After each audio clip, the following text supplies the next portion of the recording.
مفسرین نے یہاں پر ایک واقعہ لکھا ہوا ہے جی، ابو جعفر خلیفہ بنو عباس تھا جی، یہ بڑا زیرک انسان تھا، انتہائی ذہین تھا جی، تھا بھی خلیفہ جی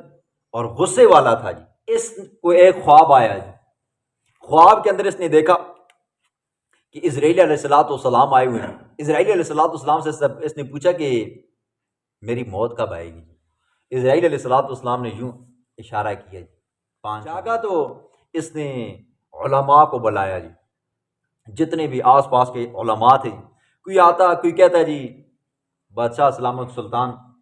آپ کی 5 دن زندگی ہے جی، کوئی کہتا نہیں جی 5 ہفتے جی، کوئی کہتا 5 مہینے، کوئی کہتا 5 سال ہے جی، ٹھیک ہے، کوئی کہتا 5 لمحے جی، کوئی یا 5 خوراکیں وغیرہ وغیرہ، ہر ایک نے اپنی ذوق کے مطابق تعبیر بتائی جی، ٹھیک ہے۔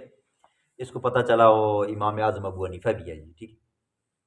تو امام صاحب رحمہ اللہ کو بلایا گیا، اپنی خواب بیان کی اور جن جن لوگوں نے تعبیر بتائی تھی ان کی تعبیریں بھی بیان کی، تو امام صاحب رحمہ اللہ نے فرمایا کذب کلہم، سب کے سب نے جھوٹ بولا ہے۔ فرمایا یہ جو اسرائیل نے تمہیں 5 انگلیاں دکھائی تھی نا، فرمایا یہ 5